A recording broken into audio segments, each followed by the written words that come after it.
जय जय सीताराम। पवन पुत्र हनुमान जी की जय। उमापति महादेव जी की जय। जय समस्त देवी देवताओं की जय। श्री रामायण जी की जय। जय सीताराम। वंदहु गणपति सेवा गिरा महावीर बजरंग। विघ्न रहित पूरण कराहूँ रघुवर कथा प्रसंग। लखन सिया रामचंद्र जी की जय।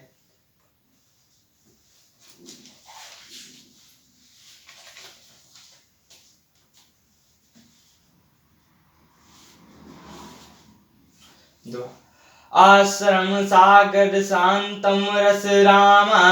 पूर्ण पवन नाथु सिया रामा। सेन मनहु करुणा सरित रामा। लिए जाए रघुनाथ सिया रामा। श्री राम जी का आश्रम शांत रस रूपी पवित्र जल से परिपूर्ण है। जनक जी की सेना मानो करुणा की नदी है और जिसे श्री राम रघुनाथ जी लिए जा रहे हैं। बोरती ज्ञान विराग करारे। बचन सचोक मिलत नद नारे। सोच उसाच समीर तरंगा। तीर तट तरुबर कर भंगा।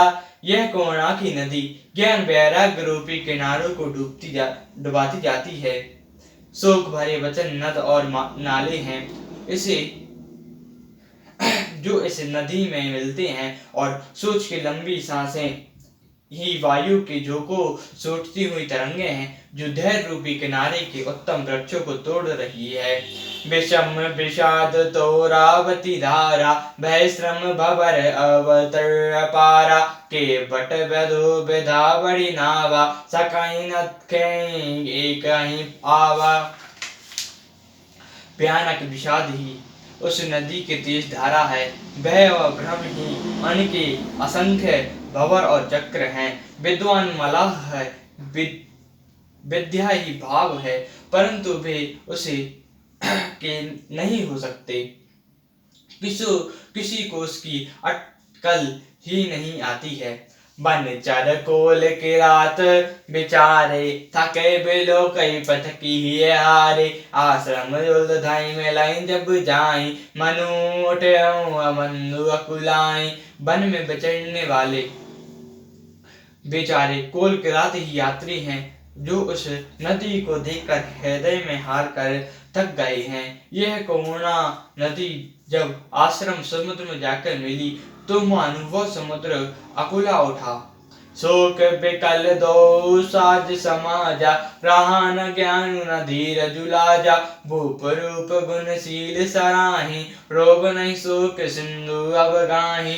दोनों राज समाज शोक से व्याकुल हो गए। किसी को न ज्ञान रहा न धीरज और न लाज ही रही।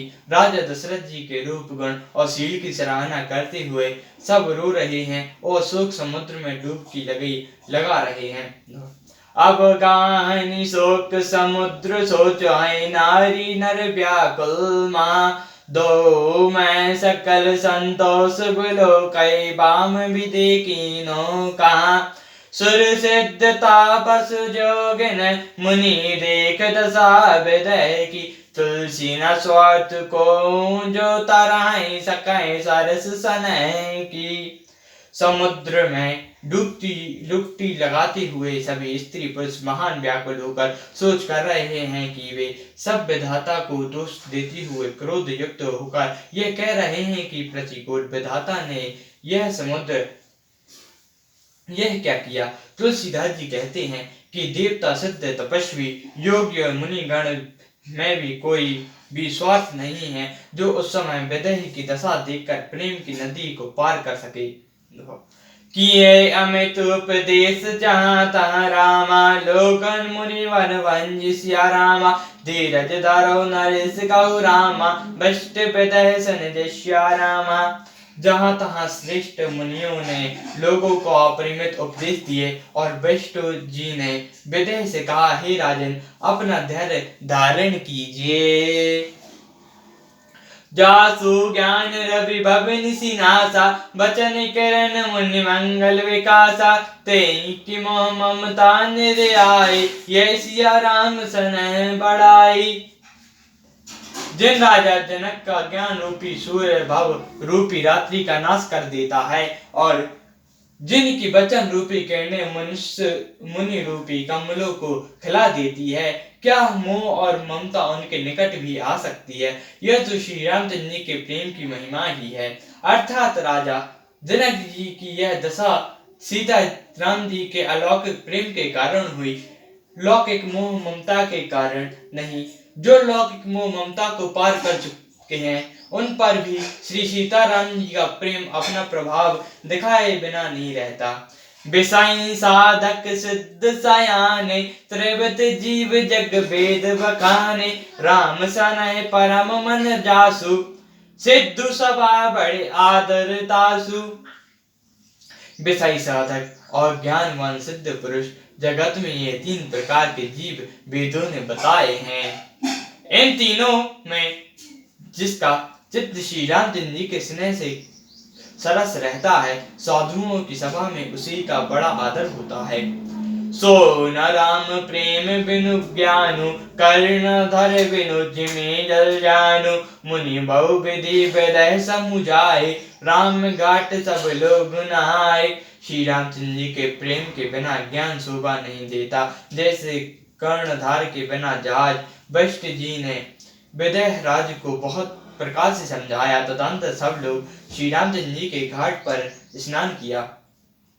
सकल शोक संकर नय नारी जो बसौ बितयो बिनु बारी पासु खग मृग न कीन आहारो प्रिय परिजन कर कौन विचारु। स्त्री पुरुष सब शोक से पूर्ण थे।